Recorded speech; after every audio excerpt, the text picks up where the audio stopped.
والصلاة على نبي الله وعلى آله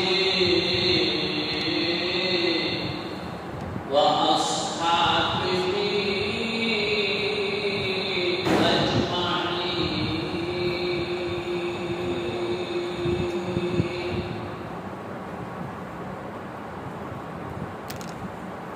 أما بعد، قال الله تعالى في كلامه المجيد والفرقان الحميد: إن الله وملائكته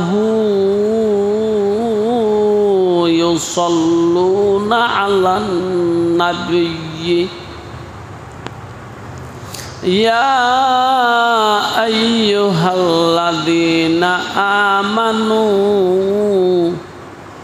صلوا عليه وسلموا تسليما. صلى الله على محمد صلى الله على صلى الله على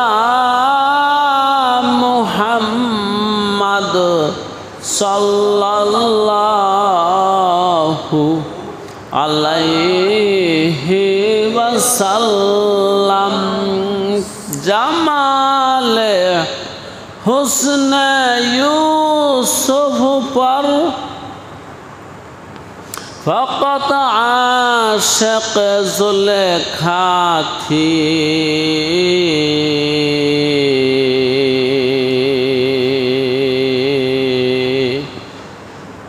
تمہارے روئے روشن پر فدا سارے جہانی ہے. بلغ العلا بکمالہ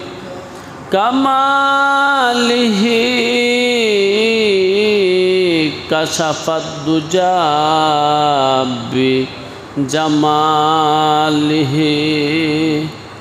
حسنت جمیع خصالہ. صلوا علیہ وآلہ. উপস্থিত সম্মানিত সুধী, আল্লাহ রাব্বুল আলামিন লৌহে মাহফুজ থেকে একটা চিঠি, একটা পত্র পাঠাইলেন আমার বাড়িতে, আমার ঘরে। আমি যেন সেই রব্বে করিম সম্পর্কে জানতে পারি তিনি কে, তার সাথে যেন সম্পর্ক করতে পারি। কেমনে করব সেই পথ বাতলানো আছে। তাই আল্লাহ রাব্বুল আলামিন কিতাবের মধ্যে বলছেন, ওয়াতাসিমু বিহাবলিল্লাহি জামিআ, তোমরা সম্মিলিতভাবে এই দড়িটাকে ধরো। হাবলুন বলা হয়েছে। হাবলুন শব্দের অর্থ হলো দড়ি বা রশি। বাস তুমি দুনিয়ার জমিনে আছো, আল্লাহ রাব্বুল আলামিনের সেই কুদরতি দড়ির মধ্যে, রজ্জুর মধ্যে ধরলে কুদরত একটা টান দিয়ে তোমাকে জান্নাতুল ফেরদাউস পর্যন্ত নিয়ে যাবে এবং তোমার সাথে সাক্ষাৎ করে তোমার মনের বাসনা পূর্ণ করে দেবে। তাই আসুন আমরা কোরআন শুনি, কোরআন পড়ি, কোরআনের উপর আমল করি। জি, কেহ তো বলেছে আসলে এলেম শুরু হয় নিয়ত দিয়ে। এক প্রথম কাজ হলো নিয়তকে বিশুদ্ধ করা। 2 নাম্বার কাজ হলো মনোযোগ দিয়ে শোনা। 3 নাম্বার কাজ হলো সেটাকে বুঝা। 4 নাম্বার কাজ হলো সেটা মুখস্থ করা। 5 নাম্বার কাজ হলো সেটার উপর আমল করা। 6 নাম্বার কাজ হলো যা তুমি শিখছো এটা আরেকজনকে জানাই দেওয়া। এই 6টা কাজ কোরআন সম্পর্কে। 1 নাম্বারে নিয়ত ঠিক করে শোনো, তারপরে বুঝো, তারপরে মুখস্থ করো, তারপরে আমল করো, তারপরে অন্যের কাছে পৌঁছাইয়া দিলে তোমার দায়িত্ব শেষ হবে। এজন্য বন্ধু, যারা কেবল নিজে বাজে আমল করে, অন্যকে দাওয়াত দেয় না, অন্যকে বুঝায় না, অন্যকে সমঝায় না, ওই মানুষটা কোরআনুল কারীমের উপর আমল করে নাজাত পাবে না। দুনিয়ার বাড়িতে যদি আযাব এবং গজব আসে, ওই মানুষটা আযাব থেকে বাঁচতে পারবে না, বরং ওই মানুষটাই সর্বপ্রথম সেই আযাবে গ্রেফতার হয়ে যাবে। তারপরে তো কবর, হাসর, মিজান, ফুলসিরাত রয়েই গেছে। আল্লাহ, বনি ইসরাইলের উপরে আযাব আসছে, গজব আসছে। জিবরাইল আলাইহিস সালাতু ওয়াস সালামকে আল্লাহ হুকুম করছে, জিবরাইল এই বস্তিটা উল্টে দাও, ধ্বংস বিধ্বংস করে দাও। জিবরাইল বললেন, প্রভু হে, এই মহল্লার মধ্যে এক বুজুর্গ আছে, দিবানিশি তোমাকে ডাকে, ইবাদত বন্দেগী করে, তাকে আগে সরায় নেই। আল্লাহ রাব্বুল আলামিন বলেন, জিবরাইল ওই বুজুর্গকে আমি চিনি তো, তাকে সহই ডুবাইয়া দাও, উল্টাইয়া দাও, গজব দিয়ে দাও। জিবরাইল জানতে চাইল, আল্লাহ তার কি অপরাধ? সে তো দিবানিশি তোমাকে ডাকে, তোমার ফরমান আদায় করে। আল্লাহ বললেন, ওই যে এলেমের শেষ কাজ, অন্যকে পৌঁছায় দেওয়া, সেই কাজটা তার মধ্যে ছিল না। সে শুধু নিজেই ইবাদত করেছে, তাই তাকে সহই ধ্বংস করো। তো ভাই, কোরআন তো আসছে লৌহে মাহফুজ থেকে আমার বাড়িতে, আমার ঘরে। মাঝে মাঝে বলে থাকি আর কি, যার 1 কোটি টাকা দামের একটা গাড়ি আছে, ওই গাড়িটা মোছার জন্যে, পুছার জন্যে, ধোয়ার জন্যে মাসে 20,000 টাকা বেতন দিয়ে এক যুবক রাখে। কিন্তু আমার ঘরের কোরআনকে পোছার জন্যে, মোছার জন্যে, ধোয়ার জন্যে আমি নিজেও রাজি না, ধরি না। আল্লাহ, তুমি আমাদেরকে বুঝ দিয়া দাও, হেদায়েত দিয়া দাও। জবানে ইয়ারে মান্তুর কি, অমান্তুর কি, নমি দানাম চে খুশবুদে আগার বুদে, জবান নাসদর দেহানাম। আপনি যাকে ভালোবাসেন তার ভাষা যদি না বুঝেন তো বিশাল জ্বালা নহে কি দুলা ভাই? আপনি যাকে ভালোবাসেন যদি তার ভাষা না বুঝেন, হৃদ মাজারে জ্বালানা চাইয়া থাকতে পারবেন ফেল ফেল দৃষ্টিতে, কিন্তু আপনার এই বাংলিশ তো সে আর বুঝে না, আর আপনিও তার আরবি বুঝেন না। যে খুশবু দে আকার বুদে জবানাসদর দিহানাম। দোস্ত, একটা করে আরবি শব্দ যদি আমরা প্রতিদিনও পড়ি, শিখি, 1 বছরে 365টা শব্দের সাথে আমার সম্পর্ক হয়ে যাবে।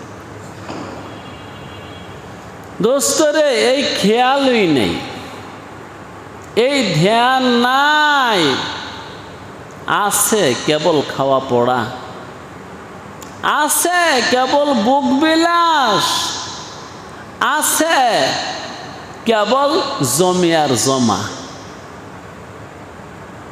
জি, বরং সপ্তাহে যদি কেউ একটা করে শব্দ শিখে, তাহলেও তো বছরে 52টা শব্দ। যে মানুষটা 70 বছর 80 বছর হায়াত পাইছে, তার 40,000 শব্দ শিখে হবে। সপ্তাহে একটা করে শব্দ যদি কেউ শিখে 80 বছর হায়াত পায়, আরে 52টার জায়গা 50টা শব্দ যদি শিখে 80 বছরে সে কয় হাজার শব্দ মুখস্থ করতে পারে? হিসাবে আসে না? 40,000। কোরআন বোঝা তোমার বাকি থাকবে না। বন্ধু, এই চিন্তাটা কেউ জাগায়া দেয় নাই, আমাকে এমন করে কেউ বুঝাই নাই। সবাই শুধু বুঝাইছে কাজ করো, কাজ। মানুষ হও, মানুষ। মানুষ হওয়ার তর্জমা আমাদের সমাজে একটাই, সেটা হলো পয়সা ইনকাম করো। দাদা বলে, দাদি বলে, নানা বলে, নানি বলে, মামা বলে, মামি বলে, চাচা বলে, চাচি বলে, বাবা তো বলে, মাও বলে, বন্ধু বান্ধব আত্মীয় স্বজন সবাই বলে মানুষ হই, মানুষ হইও মানুষ। মানুষ হওয়ার তর্জমা একটাই, পয়সা কিভাবে অর্জন করবা সেটা শিখো, পয়সাকে ধরো, সময় থাকতে ধরো, সঞ্চয় করো, তাহলে তোমার জীবন দামি হবে, তোমার জীবন সুন্দর হবে। মানুষ হওয়ার তর্জমা আমার সমাজে এইটাই ভাই। আল্লাহ যাক ভাই, আমি একটু দোয়া পড়ে নেই। রব্বি জিদনি ইলমা, রব্বি ইশরাহ লি সাদরি ওয়া ইয়াসসির লি আমরি ওয়াহলুল উকদাতাম মিন লিসানি ইয়াফকাহু কওলি। রব্বি ইয়াসসির ওয়ালা তুআসসির ওয়া তাম্মিম আলাইনা বিল খায়র। এই দোয়াগুলো আল্লাহ নিজে শিখাইছে। ও বান্দা, তুই যখন আমার কালাম না বুঝিস, লেখাপড়া করিস, সকাল সন্ধ্যা এই দোয়াগুলো পড়িস, বই খোলার আগে, কোরআন খোলার আগে এগুলো পড়িস, আমি তোরে বুঝার মতন শক্তি দিয়ে দেব। কারণ একবার একটু তর্জমা শুনেন। রব্বি জিদনি ইলমা, হে আমার রব, তুমি আমাকে এলেম বাড়ায়া দাও। রব্বি ইশরাহ লি সাদরি, আয় আল্লাহ, যেই বক্ষে কোরআন ধারণ করব সেই বক্ষটা তুমি প্রশস্ত করে দাও।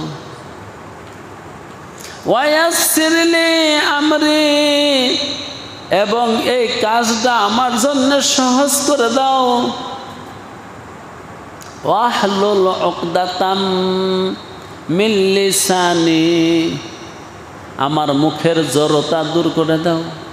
অনেক মানুষ আছে না তুতলায়, উচ্চারণ করতে পারে না, সহি উচ্চারণ হয় না, হ্যাঁ, সব জায়গাতেই খালি লাইতে লেলগাড়ি দা লাতা মুরগা লেউম বসন্নার আর উচ্চারণ তার হয় না। হ্যাঁ, হালফার কইব খালফার কা হালফার। এই জড়তা দূর করে দাও। দোয়াগুলা অত্যন্ত সুন্দর মাফহুমের, আল্লাহ বান্দাকে শিখিয়েছে, তাই আমি পড়ে নিছি। কারণ কোরআন থেকে দুটা কথা বলার নিয়ত করেছি, সাধারণ ব্যাপার না, একটা অসাধারণ বিষয়। এটা আমাদের ধারাবাহিক তাফসির মাহফিল। ভাইও, আজকের মাহফিলটার সংখ্যা হলো 148। 48 বুঝেন? শুদ্ধ ভাষায় কি কয় স্যার? 48 মানে 40 আর 8, হ্যাঁ, 140, তারপরেও 8।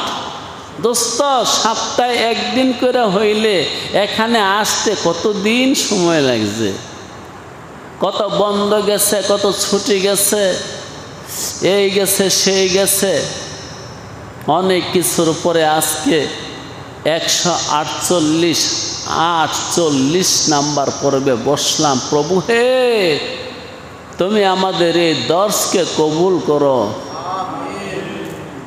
আমি একটু তেলাওয়াত শোনাই, তারপরে মালিক যদি দয়া করেন দুইটা কথা বলবো। আউযু বিল্লাহি মিনাশ শাইতানির রাজিম। বিসমিল্লাহির রহমানির রহিম।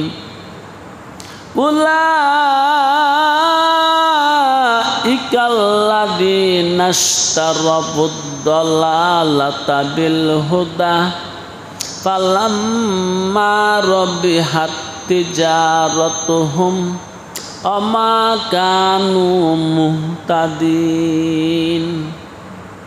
মাসালুহুম কামাসালিল্লাযী ইস্তাওকাদা নারা ফালাম্মা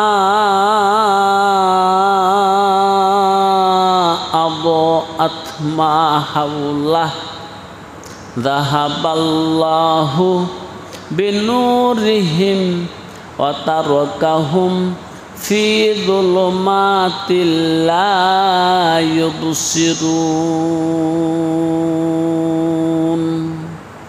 সাদাকাল্লাহুল মাওলানাল আযীম ওয়া সাদাকা রাসূলুহুন নাবিয়্যুল কারীম ওয়া নাহনু আলা যালিকা মিনাশ শাহিদিনা ওয়াশ শাকিরিনা আলহামদুলিল্লাহি রাব্বিল আলামিন। সূরা বাকারার 16 নম্বর এবং 17 নম্বর আয়াত তেলাওয়াত করেছি। আল্লাহ এই আলোচনাগুলো করেছেন কাফিরদের ব্যাপারে, বিশেষভাবে মুনাফিকদের ব্যাপারে। মুনাফিকদের গতি কি, হাল কি, পরিস্থিতি কি, এর আগের আয়াতগুলোতে মুনাফিকদের আলামত বয়ান করেছে। এখন বয়ান করতেছেন আল্লাহ মুমিন মুনাফিকদের অবস্থাটা কি তোমরা একটু বুঝো। আগে আলামত বলছি, নিদর্শন বলছি। এত যদি মুনাফিক না চিনো, এত যদি মুনাফিকদেরকে চিনতে কষ্ট হয়, কঠিন হয়, আমি তাদের কিছু মেসাল বয়ান করি, উদাহরণ বয়ান করি, তাসবিহ বয়ান করি, বুঝে নাও।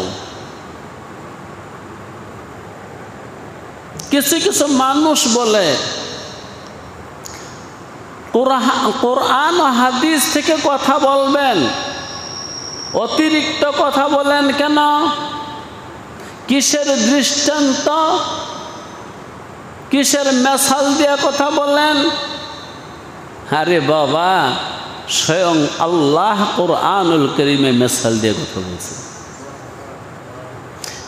যারা এই কথাটা বলে তারা কোরআন ভালো করে বুঝে নাই। কোরআনুল কারীমের মধ্যে মেসাল অনেক অনেক অনেক, উদাহরণস্বরূপ বুঝাইতে গিয়া, কারণ মেসাল দিলে, উদাহরণ দিলে আমাদের বোঝা সহজ হয়। যে কোনো মাসালা এবং পরিস্থিতিকে যখন উদাহরণের মাধ্যমে পরিবেশন করা হয়, উপস্থাপন করা হয়, শ্রোতার কাছে সেটা সহজ হয়ে যায়। এই জন্য ওয়াইজরা, বক্তারা মানুষকে বুঝাইবার জন্য অনেক উদাহরণ ব্যবহার করে। এগুলো মন্দের কিছু না, এগুলো ভালো, বরং কোরআনের অনুসরণ। একটা কথাকে বুঝাইতে গিয়ে যখন একটা মেসাল দেয়, দুইটা মেসাল দেয়, তিনটা মেসাল দেয়, তখন বোঝা সহজ হয়ে যায়। আচ্ছা হুজুর, এতক্ষণে বুঝছি। এবং কোরআনুল কারীমের এই আয়াতগুলোর উপর যারা আমল করছে, ওই সমস্ত বুজুর্গানে দ্বীনদের কিসসা যখন বয়ান করা হয়, তখন আরো সহজ হয়। যে অমুক বুজুর্গ, আল্লাহওয়ালা ব্যক্তি, অমুক আলেম এই আয়াতের উপর এই আমল করছে, তখন আরো সহজ হয়ে যায়। এইটা শুনলে কিছু মানুষের গা জ্বালা পোড়া করে, যে তারা কেবল তাদের উস্তাদদের প্রশংসা করে, তাফসিরের নাম দিয়া পীর বুজুর্গ তাদের কিসসা বয়ান করে, তারা তাফসির জানে না। আমি বলবো, তোমার চেয়ে বেশি জানে, তোমার চেয়ে ভালো জানে। এজন্যই তারা উদাহরণ দেয়। এবং যারা এই কোরআনের উপর আমল করে ওলি আল্লাহ হয়েছে, তাদের মেসাল বয়ান করে। আব্দুল কাদের জিলানী রহমাতুল্লাহি আলাইহির কিসসা বললে কিছু মানুষের শরীর জ্বালা পোড়া করে। আছে না এমন লোক? আছে। খাজা মুঈনুদ্দিন চিশতি রহমাতুল্লাহি আলাইহির কিসসা বললে তাদের শরীর জ্বলে, যেমন অ্যাসিড দেওয়া হয়েছে। তাদের কথা হলো, কোরআন থেকে কথা বলো। খাজা মুঈনুদ্দিনের কিসসার কি প্রয়োজন কোরআন থাকতে? আরে বেটা, মেসাল তো আল্লাহ নিজেই বয়ান করছে। আর আমরা যদি ওলি আউলিয়াদের কিসসা বয়ান করি, তাহলে এই আয়াত তোমার বোঝা আরো সহজ হয়ে যাবে। জি, দেখেন আল্লাহ মেসালটা কি বলে। যারা খাঁটি মুনাফিক, তাদের ব্যাপারে আল্লাহ বলে, উলাইকাল্লাযীনা ইশতারাবুদ-দালালাতা বিল হুদা। তারা তো হেদায়েত বিক্রি করে ফেলেছে। হেদায়েত বিক্রি দিয়া ভ্রষ্টতা কিনছে, বিক্রি দিছে হেদায়েত, কিনে আনছে ভ্রষ্টতা আর দালালাত। জি, এই যে এখানে আল্লাহ একটা কথা বললেন, হেদায়েত বিক্রি করে ফেলছে। আমরা তো জানি বিক্রি করতে হলে সেই জিনিসটা হেসি হতে হয়, যে না হাতে ধরা যায়, ছোঁয়া যায়, নাকে গন্ধ নেওয়া যায়, এমন জিনিস বিক্রি দেওয়া হয়। আল্লাহ এখানে বলেন তারা হেদায়েতকে বিক্রি করেছে, বিনিময়ে তারা দালালতকে, ভ্রষ্টতাকে কবুল করেছে। এই যে বিক্রি দেওয়া শব্দটা আল্লাহ ব্যবহার করলেন, যে এগুলা মাজাজ, এগুলা তসবিহাত। এই জন্য ফাসাহাত বালাগাত যারা পড়ে নাই, এলমে মাআনি, এলমে বয়ান, এলমে বদি যারা পড়ে নাই তাদের জন্য এগুলা বোঝা কঠিন। এলমে তাফসির বুঝতে হলে অনেক অনেক বিষয় পড়তে হয়। 40টা 50টা বিষয় পড়লে কোরআনুল কারীমের তাফসির বুঝে। তো আল্লাহ বলতেছেন ওই মুনাফিকরা হেদায়েত বিক্রি করে ফেলছে। এবার জানার বিষয় হলো কার কাছে বিক্রি করছে। যেহেতু বিক্রি করছে একজন খরিদ্দার আছে না, কি কোন, তারা যেহেতু বিক্রেতা, তার ক্রেতা আছে না, সেই ক্রেতাকে হেদায়েত বিক্রি দিছে। তাহলে হেদায়েত কিনলো কে? হেদায়েত কিনেছে মিস্টার ইবলিস। হেদায়েতের ক্রেতা কে? ইবলিসে হেদায়েত কিনা নেয়, বিনিময়ে দেয় কি? ভ্রষ্টতা। তাহলে আমার হেদায়েত ইবলিসকে দিয়ে দিছি, আর ইবলিসের ভ্রষ্টতা কিনে আমি ঘরে এনেছি। আমি হলাম বিক্রিকারী, ইবলিস হলো ক্রেতা। আমি হলাম দোকানদার, মাল বেশি, কি মাল? হেদায়েত বেশি। আর কাস্টমার হলো ইবলিস। ইবলিস কাস্টমার হয়ে আমার হেদায়েত কিনে নিয়ে গেছে, আমাকে একটা কিছু দিয়ে গেছে না? কি সাহেব, কাপড় নিলে কিছু দিতে হয় আপনাকে? আপনার দোকান থেকে কাপড় কি মাগনা দেন না পয়সা নেন? পয়সা নেন। তা আপনি যে ইবলিসকে হেদায়েত দিলেন, ইবলিস আপনাকে কি দিল? ভ্রষ্টতা। আরেকটা ক্রেতা আছে, সেই ক্রেতাটা হলো আপনার নফস, যার নাম হলো নফসে আম্মারাহ। এই শব্দটা কোরআনে আছে। নফসে আম্মারাহ, যেই নফসে, যেই রিপু তোমাকে খারাপ কাজের জন্য উৎসাহ দেয়, প্রেরণা যোগায়। জিনা কর, চুরি কর, শরাব পান কর, গাঁজা খা, ফেন্সিডিল খা, ইয়াবা খা, মদ খা, ঘুষ খা, সুদ খা, সুদ দে, ঘুষ দে, মিথ্যা বল, মানুষের বদনাম কর, অপবাদ দে, সমাজে ফিতনা ফাসাদ কর। এগুলোর হুকুম করে যেই রিপু, সেই রিপুর নাম হলো আম্মারাতুন। আমাদের মধ্যে 3টা রিপু আছে, এগুলো কোরআনের কথা। একটা রিপুর নাম হলো আম্মারাহ, আরেকটা রিপুর নাম হলো লাওয়ামাহ, আরেকটা রিপুর নাম হলো মুতমাইন্নাহ। কত কিছুই তো শিখেন, এটা শিখেন, ওটা শিখেন, বাউলের গান শিখেন,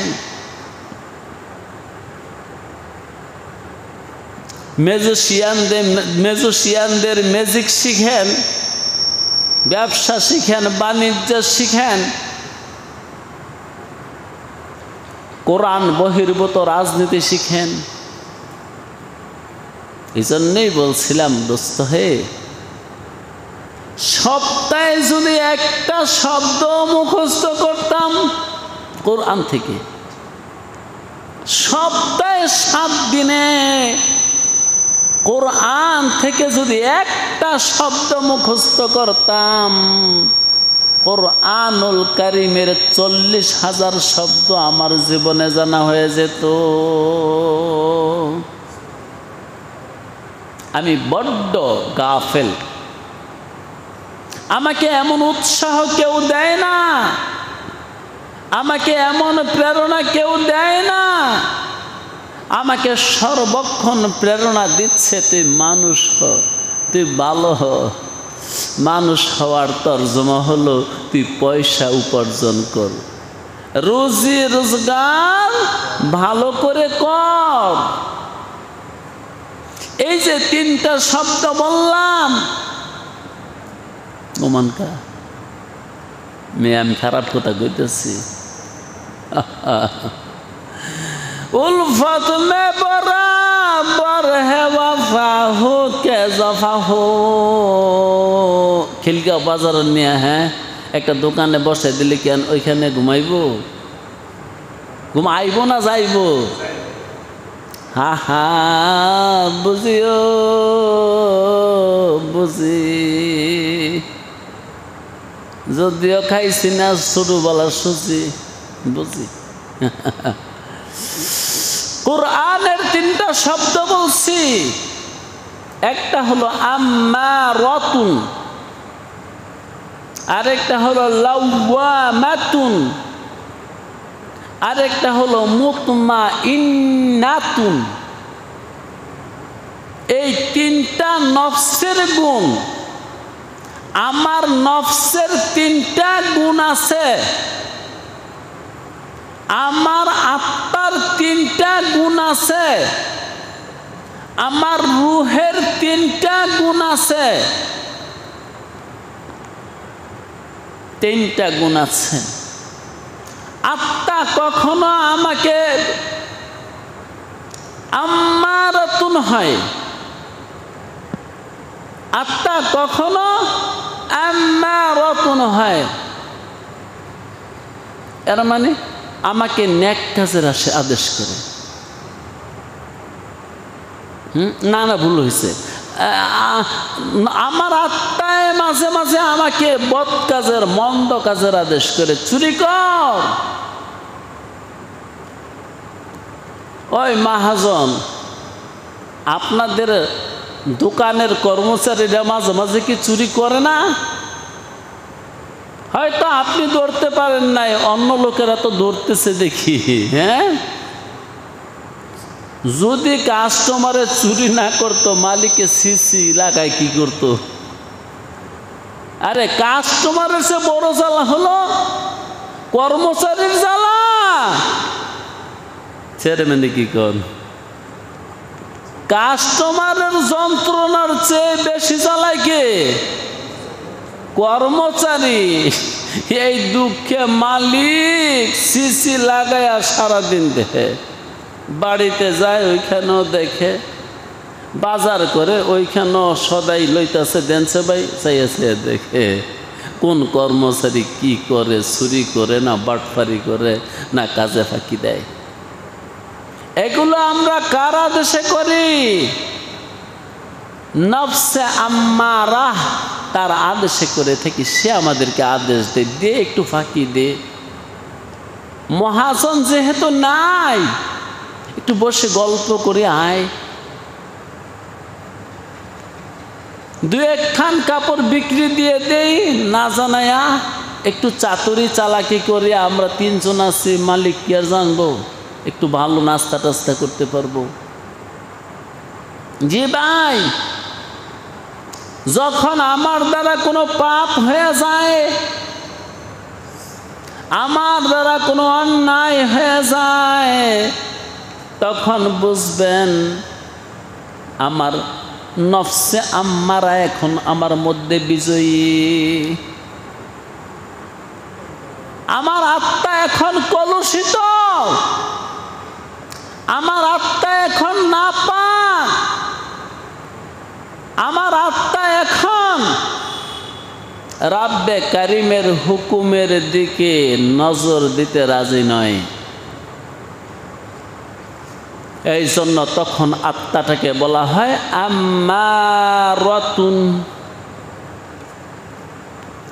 আম্মারাতুন শব্দটা আমর থেকে, আমর মানে আদেশ, নফসে আদেশ করে, আত্মায় আদেশ করে, এটা কর ওটা কর।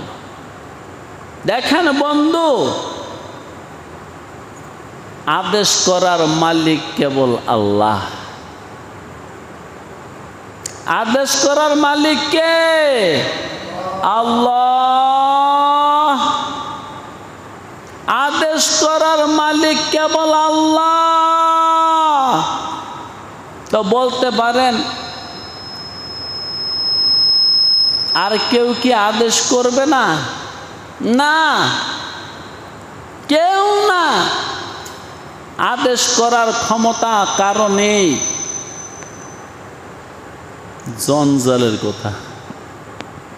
তাহলে আমি ব্যবসায়ী, আমার কর্মচারীদেরকে আমি আদেশ করব না কাজের? এমন একটা প্রশ্ন জাগে না? জি, তোমার কর্মচারীকে তুমি কাজের আদেশ দিবা, ওইটা শরীয়তের ভিতরে যেইটা। তোমার ছেলেকে তুমি কাজের আদেশ করবে, ওইটা শরীয়তের ভিতরে যেইটা। তোমার অধীনস্থ মানুষগুলাকে তুমি আদেশ করতে পারবে, ওইটা আল্লাহ এবং তার রসুল আদেশ করছে যেইটা।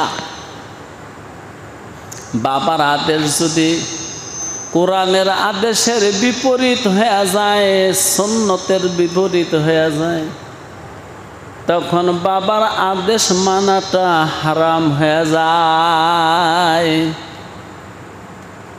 কি সাহেব? মালিকের আদেশ যদি যার কাজ করেন ওই ব্যবসায়ী মালিকের আদেশ যদি কোরআন বহির্ভূত হয়ে যায়, সুন্নত বহির্ভূত হয়ে যায়, তখন মালিকের আদেশ পরিত্যাগ করা আপনার উপরে ফরজ হয়ে যায়। আপনার মালিক আপনাকে যদি বলে প্রতি কেজিতে 50 গ্রাম করে কম দিও, এই যে মাপ মেপে মেপে চাল দিবা, ডাল দিবা, প্রতি কেজিতে বেশি না 25 গ্রাম করে কম দিয়ে দিও, মালিকের এই আদেশটা কি মানা যাবে না যাবে না? আরে বন্ধু আইসো তো একটু কথা ক, মুখে করস।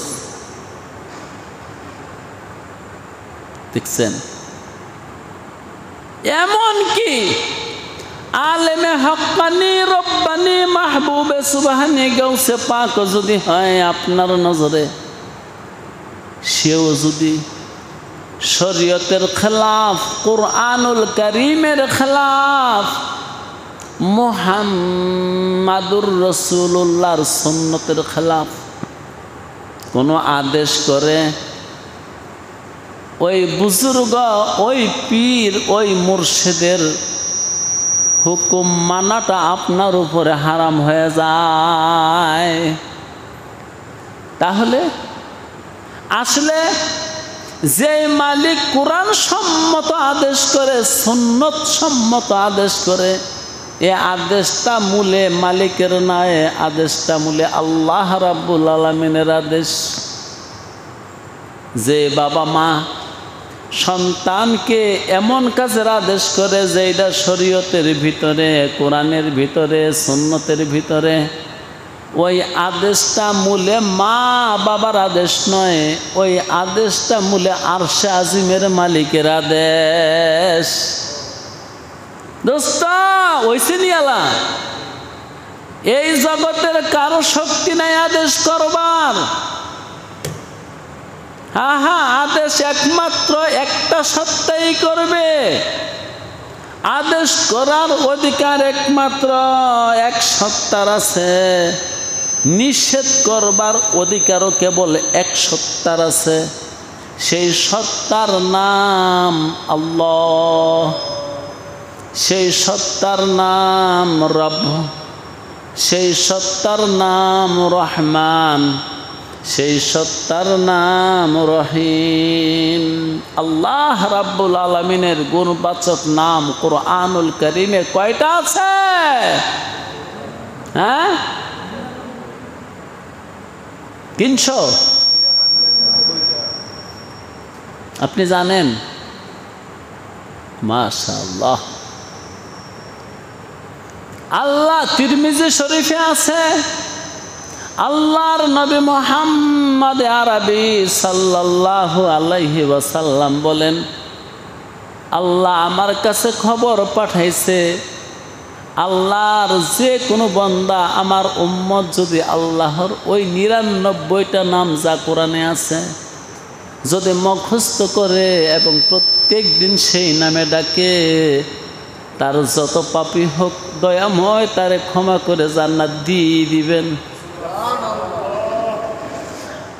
দুস্থ আফসোসের বিষয়, দুনিয়ার কত রাজার নাম জানি, কত মন্ত্রীর নাম জানি, কত এমপির নাম জানি, কত নেতার নাম জানি, কত ধনীর নাম জানি, কিন্তু সমস্ত ধনীকে যিনি ধনী বানাইছেন তার নামগুলো জানি না।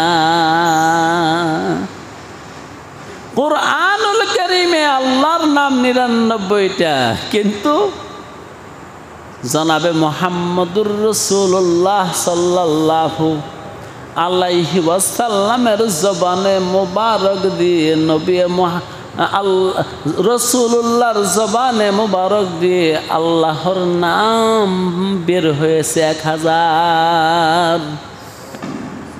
কোরআনে 99টা, তাহলে 1000 হইতে আর কত বাকি? 901টা।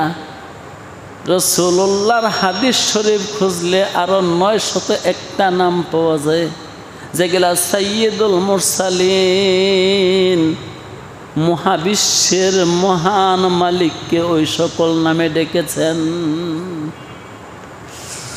আল্লাহ আল্লাহ আল্লাহ আল্লাহ আল্লাহ। তা আসেন, বলতেছিলাম কারো হুকুম করার অনুমতি কারো নাই, আদেশ করার অনুমতি কারো নাই। আদেশ করনেওয়ালা কেবল এক জাত, এক সত্তা, যার নাম হলো আল্লাহ, যার নাম রহমান। বাংলায় কি তার নাম নাই? দয়াময়। আরো জানেন না কিছু? কি কত বাংলায় তো এগুলোর তর্জমা আছে না? আরে গাফফার শব্দের কি বাংলা আছে না নাই? ক্ষমাকারী। তো যিনি পাপ ক্ষমা করেন, যিনি জিন্দাকে মুর্দা করেন, মুর্দাকে জিন্দা করেন, যিনি জগৎ সংসার লালন পালন করেন, যিনি জগৎ বানাইছেন, আদেশ আর নিষেধ একমাত্র তারই অধিকার। আদেশ আর নিষেধ করা একমাত্র তারই অধিকার। রাজ্য তার, দেশ তার, সৃষ্টি তার, হুকুম তার। হুকুম দুই ভাগে বিভক্ত। একটা হুকুম হলো অর্জনীয়, আরেকটা হুকুম হলো বর্জনীয়। যেটা অর্জনীয় ওইটাকে বলে আদেশ, যেটা বর্জনীয় ওইটাকে বলে নিষেধ। আদেশ করবার মালিক একজন, নিষেধ করবার মালিক একজন। দুনিয়ার কেউ যদি বলে গরু মাংস হারাম, হারাম হবে। দুনিয়ার কেউ যদি বলে গরু মাংস খেলে পাপ হয়, তাহলে পাপ হবে। আপনার বাবা যদি বলে আজ থেকে তুই গরু মাংস খাবি না, তাহলে ছেড়ে দিতে হবে। হ্যাঁ, এমনটা নাকি? না। আদেশ করবার মালিক এক সত্তা, নিষেধ করবার মালিক এক সত্তা। এই জন্য আমার নফসে যখন আদেশ করে, তখন নফস কলুষিত হয়ে গেছে। আমি কথাটা আসলে কোথায় নিচ্ছি? আমার আত্মা যখন আমাকে আদেশ করে, এমন আদেশ যে আদেশ কোরআন বহির্ভূত, যে আদেশ সুন্নাত বহির্ভূত, তখন আত্মাটা নাপাক হয়ে গেছে, রূহ নাপাক হয়ে গেছে, দিল নাপাক হয়ে গেছে, দিমাগ নাপাক হয়ে গেছে। তখন আমার আত্মার নাম হয়, আমার নফসের নাম হয়, আমার রিপুর নাম হয় নফসুন, নফসে আম্মারহ, নফসে আম্মারহ। মানে সে আমর করা শিখে গেছে, সে আদেশ করা শিখে গেছে। নফসে যেদিন আদেশ করবে তোর সামনে আর কিছুই নাই, বেজ্জতি ছাড়া, লাঞ্ছনা ছাড়া, কষ্ট আর দুঃখ ছাড়া। যারা জীবনে কষ্ট পাইছে শুধু মনের কথা শোনার কারণে, যারা জীবনে দুঃখ পাইছে, দুঃখিত দুঃখিত দুঃখের জ্বালায় আছে, মনের কথা শুনছে, ওই নফসে আম্মারার কথা শুনে আজকে সে দুঃখিত। কেউ যাইবেন গা নাকি? তো কি বুঝছেন, মুসরা দিয়ে উঠছেন বেশি,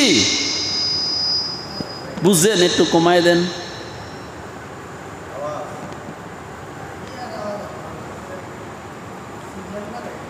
চিল্লান না রে, ফুজরে আইতাছে। আল্লাহ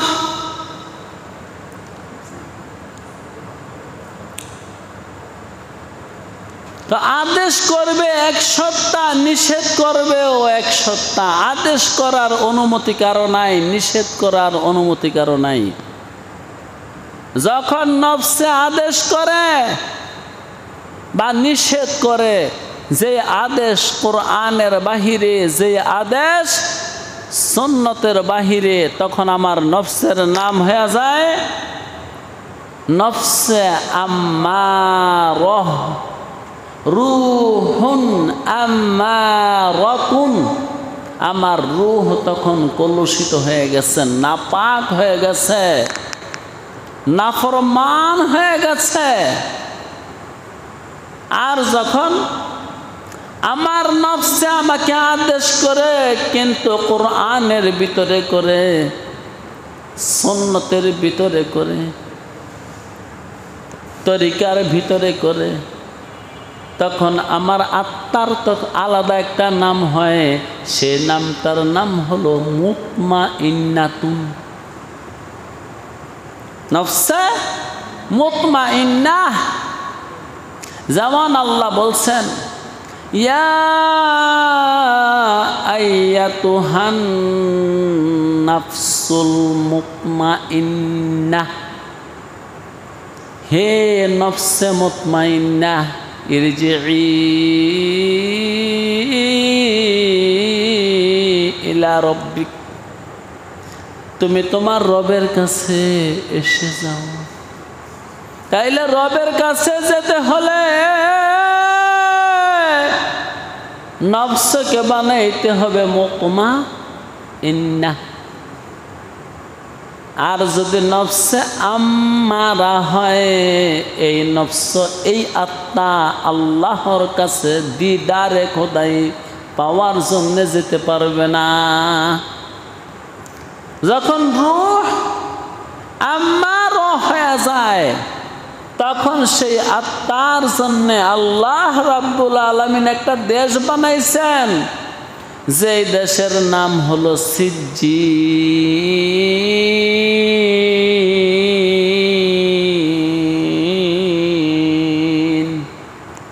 কোরআন শরীফে আছে। আর যে আত্মা মুতমাইন্না হয়ে গেছে, ওই আত্মার ঠিকানা হলো রব্বে কারিমের দরবার। ইরজিই ইলা রব্বিকি, ও নফসে মুতমাইন্না, ও পবিত্র আত্মা, তুমি তোমার রবের কাছে আসো। আল্লাহ আল্লাহ তুমি আমাদেরকে তোমার কাছে নিও, বলেন আমিন। রবের কাছে যাবেন না? না সিজ্জিনে যাবেন? রবের থেকে দূরে যাবেন? আল্লাহ তুমি আমাদের আত্মাকে পবিত্র বানায় দাও। আরেকটা আত্মা আসলে আত্মা একটাই, আত্মার পরিস্থিতি 3 রকমের হয়। আরে মানুষ তো একটাই। একটা মানুষ মাঝে মাঝে চোর হয়, মাঝে মাঝে নামাজি হয়, মাঝে মাঝে রোজাদার হয়। হ্যাঁ, একটা মানুষই তো, একটা মানুষ। আত্মা একটা, মাঝে মাঝে সে আম্মারাতুন হয়, মাঝে মাঝে সে মুতমাইন্নাতুন হয়, আর মাঝে মাঝে সে লাওয়ামাতুন হয়। আপনি কিন্তু চেয়ারম্যান কামরা বালা করতেছেন।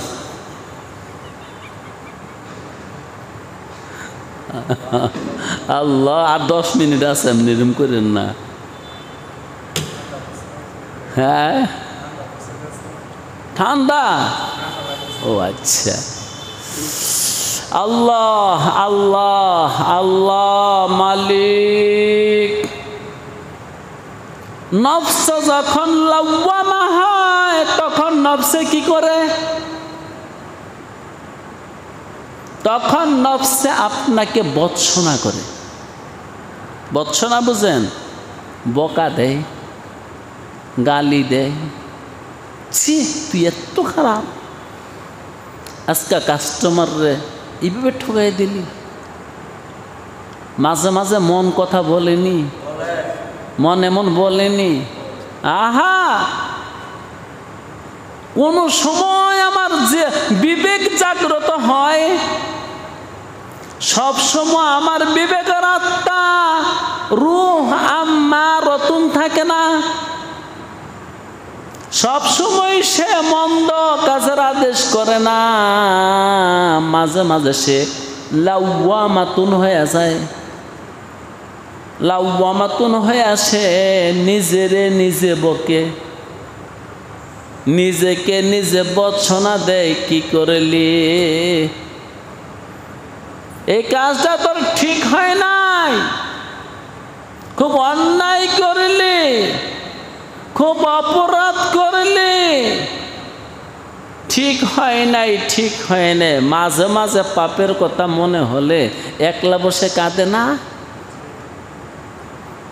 এটা নফসে লাওয়ামায় মনে করে দেয়। এই নফসে লাওয়ামায় যখন আমাকে গালিগালাজ করে, বকাবাজি করে, এমনকি মাঝে মাঝে পিটায়ও, তখন বিবেকের আদালতে আমাকে দাঁড়াতে হয়। তখন আমি নিজেও বুঝি কাজটা ভালো করি নাই। এই জন্য কি মাঝে মাঝে কারো কাছে গিয়ে মাফ চাই না। ওই নফসে যখন লাওয়ামা রূপ ধারণ করেছে, নফসে যখন কি রূপ ধারণ করছে? লাওয়ামা রূপ ধারণ করেছে। তখন আমাকে বলেছে তোর কাজটা ঠিক হয় নাই। তখন গিয়া কারো কাছে মাফ চাই, অথবা তার যে টাকাগুলো হরণ তরণ করছি ফিরাইয়া দেই। মাঝে মাঝে কি এরকম করি না? করি তো, মাঝে মাঝে হলেও তো করি। হ্যাঁ, মাঝে মাঝে মহান রাব্বুল আলামিনের দরবারে হাত পেতে কান্নাকাটিও করি না? একবারে করি না, মাঝে মাঝে করি না? আরে কম হলেও তো করি। হ্যাঁ, এটা আমাকে করায় কে? যখন আমার আত্মায় লাওয়ামা হয়ে যায়, তখন আমি বুঝি আমি তো অপরাধী। তখন 2 হাত শূন্যে তুলে না দেখা প্রভুর কথা স্মরণ করে প্রভুর কাছে কান্নাকাটি করি, প্রভু 80টা বৎসর কেটে গেল, তোমায় ডাকিনি কবু, আমার ক্ষুধার অন্ন তা বলে বন্ধ করেনি প্রভু। মাঝে মাঝে কি নিজেকে অপরাধী মনে হয় না? আবার মাঝে মাঝে নিজেকে পবিত্র মনে হয় না? গাড় তেড়া করে বলে, কি হয়েছে, কি করছিস তোরে? কোনো বেটায় দেখাইতে পারবে রে আমার কোনো দোষ আছে? মাগু মাঝে মাঝে হ্যাঁ জিবরাইল সেই জায়গা, মাঝে মাঝে সে মুহাম্মদুর রাসূলুল্লাহ সেই জায়গা। আরে দোষ তো নাই কেবল আম্বিয়া আলাইহিমুস সালামদের, দোষ তো নাই আল্লাহর হাবিব মুহাম্মদুর রাসূলুল্লাহ সাল্লাল্লাহু আলাইহি ওয়াসাল্লামের। এমন গাঢ় তেড়া লোক কি আমার সমাজে দু একজনও নাই? আর আমিও মাঝে মাঝে গাঢ় বেকা তেড়া করে বলে উঠি না, কি হয়েছে? অপরাধ করা শিখি নাই বাবা। এই কথাটা যে সময় আপনার জবান দিয়ে বের হয়েছে, তখন মনে করবেন আপনার আত্মাটা কি হয়েছে? আম্মারাতুন। এমন কথা যার জবান দিয়ে বের হয়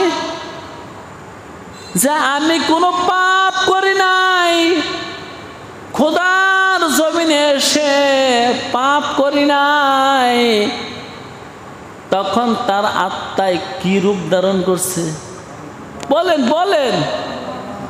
তখন তার আত্মার রূপটা হলো আম্মারাতুন, খবিশ হয়ে গেছে, নাপাক হয়ে গেছে, নাজাস হয়ে গেছে। আরে মিয়া, সাইয়্যিদুল মুরসালিন, খাতামুন নবিয়্যিন, ইমামুল আম্বিয়া, ইমামুল মুরসালিন, হাবিবুল্লাহ খলিলুল্লাহ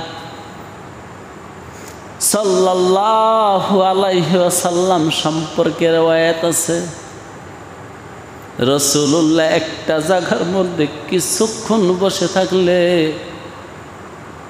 কিছুক্ষণের মধ্যে কথার ফাঁকে ফাঁকে 100 বার তওবা করে ফেলতেন। কিছুক্ষণের মধ্যে কয়বার তওবা করতেন? সেই তওবার এবারও তো হাদিসে আছে, আল্লাহু আকবার, আল্লাহুম্মা গফিরলি ওয়া তুব আলাইয়া ইন্নাকা আনতাত তাওয়াবুর রহিম। খানিক বাদে বাদে রাসূল সাহাবাদেরকে ওয়াজ করতেছেন, ওয়াজের ফাঁকে ফাঁকে এই কথা বলতেছে, আল্লাহুম্মা গফিরলি ওয়া তুব আলাইয়া ইন্নাকা আনতাত তাওয়াবুর রহিম। এক বসাই যদি রাসূল 100 বার বলে, এবার বুঝেন দিবানিশি 24 ঘন্টার মধ্যে সাইয়্যিদুল মুরসালিন হাবিবুল্লাহ সাল্লাল্লাহু আলাইহি ওয়াসাল্লাম এই কথা কতবার না জানি বলছে। আহা, আরেক রওয়ায়াতে আছে, আল্লাহর নবী মুহাম্মদুর রাসূলুল্লাহ সাল্লাল্লাহু আলাইহি ওয়াসাল্লাম প্রত্যেক দিন 70 বার তওবা করতেন।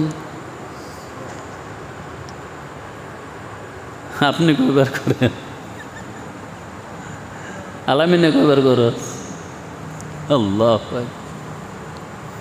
আরে তওবা নাইবা করলে কমাস কম মাফ হয়ে যাইতে।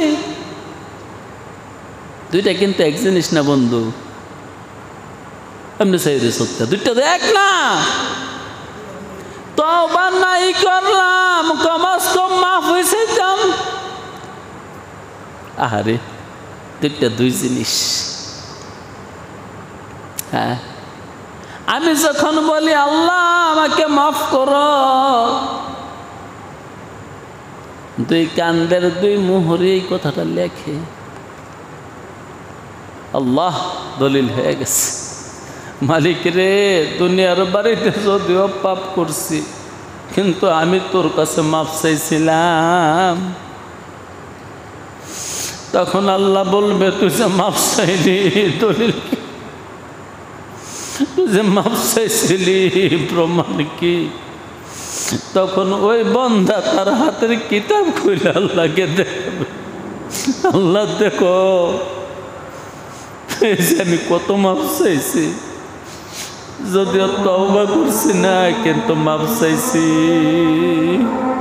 ওয়া আখিরি দাওয়ানা আলহামদুলিল্লাহ।